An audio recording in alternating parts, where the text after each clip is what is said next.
모델링부터 애니메이션, 영상 편집까지 모두 가능한 이제 올인원 3D 툴이 됐습니다. 블렌더에서 이 본사이라고 하는 것을 활용하면 바로 시각화할 수 있다는 것이 큰 장점으로 다가왔죠. 도면도 그리고요, 이제 물량도 뽑고요, 충분히 건축 영역에서 사용할 수가 있다라고 보실 수가 있겠습니다.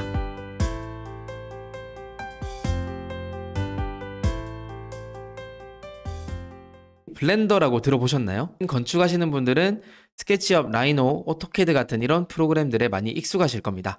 그런데 전 세계 아티스트랑 개발자들이 가장 많이 언급하고 있는 무료 3D 툴 중에 하나가 바로 블렌더라고 하죠. 지금부터 이 블렌더가 어떤 프로그램이고 어떻게 건축 분야에서 쓸 수가 있을지 한번 말씀을 드리려고 합니다. 먼저 블렌더는요, 네오지오랑 톤 루센달이라고 하는 분이 주도를 해서 탄생한 3D 툴이라고 합니다. 1998년경에 이 상용 버전으로 소개가 됐었는데요. 그리고 나서 2002년도에 프리 블렌더 캠페인을 통해서 10만 유로를 모금을 했고 완전하게 이 오픈 소스로 전환이 되는데 성공을 했다라고 합니다. 자, 그런데 이렇게 소프트웨어가 성장하는 데 있어서 가장 큰 기여를 한 것은 바로 커뮤니티였는데요.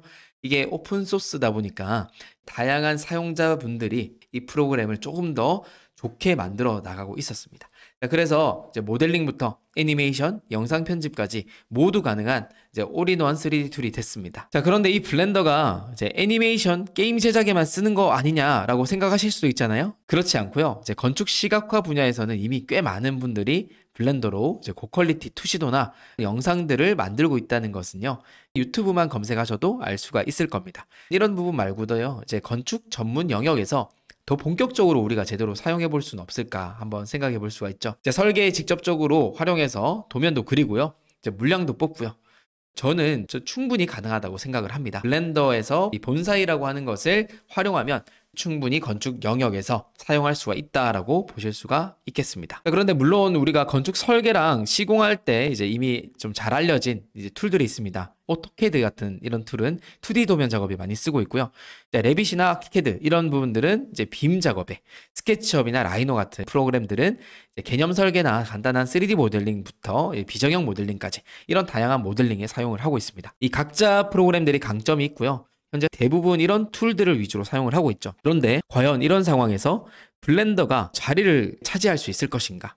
여기에 대해서 궁금증이 막 생길 수밖에 없죠. 사실은 블렌더가 이 건축 분야에서 주목을 받고 있는 가장 큰 이유 중에 하나가 바로 확장성이라고 볼 수 있습니다. 무료면서 오픈 소스잖아요. 그래서 필요한 기능을 마음껏 우리가 플러그인으로 만들어 쓸 수가 있습니다.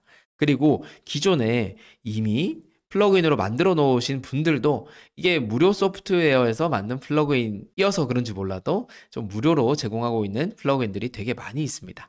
게다가 이제 AI 기술이나 이제 GPT 이런 부분들도 활용을 해서 우리가 반복 작업들을 자동화하기가 원활한 구조로 되어 있습니다. 기존의 툴들은 설계를 하고 모델링을 하고 그리고 렌더링하는 작업을 별도로 해서 다른 프로그램에서 렌더링을 했었는데, 블렌더를 보시게 되면 설계하는 동시에 바로 렌더링을 통해서 시각화할 수 있다는 것이 큰 장점으로 다가왔죠. 건축계에서요, 이제 BIM 의무화라고 하는 이런 말들이 많이 있잖아요. 여러 나라에서 대형 프로젝트나 이제 공공건축에서는 사실상 필수가 되어가고 있는 이런 추세인데요. 그래서 그런지 레빗, 아키캐드 이런 툴들이 현실적이고 유력한 솔루션이라고 볼 수가 있습니다. 하지만 좀 장기적으로 좀 본다면요, 무료 오픈소스 기반의 BIM 솔루션은 얼마든지 진화가 될 수도 있고요. 이 부분에서 블렌더가 되게 큰 역할을 할 수 있을 것이라고 생각을 합니다. 이미 블렌더에는요, 이제 건축용 BIM 플러그인인 본사이 BIM이 공개되어 있는데요. 이거는 IFC 형식을 그대로 읽고 쓸 수가 있습니다. 그래서 사실 레빗이나 아키캐드 같은 툴과도 호환도 되고요. 그 잠재력은 어마어마하게 커질 거라고 더 생각을 하고 있습니다. 자, 그러면 이제 당장 내일 가서 우리 블렌더만 씁시다라고 할 수가 있을까요? 기존 설계 관습이나 워크플로우 때문에요, 블렌더로 100% 전환하기는 아직 어려울 수도 있습니다만, 이제 설계, 모델링, 렌더링, 견적 같은 이런 작업들은요, 오히려 이 블렌더가 더 빠르게 대체할 수 있다라고 생각이 듭니다.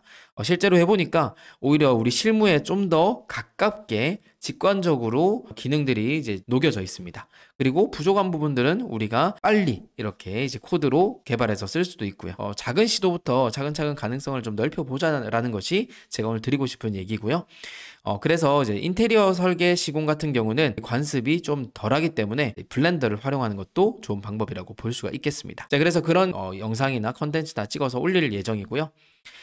이상으로 제가 블렌더가 이제 건축 분야에서 얼마나 유용하고 무궁무진한 잠재력을 가진 도구인지 한번 설명을 드려봤습니다.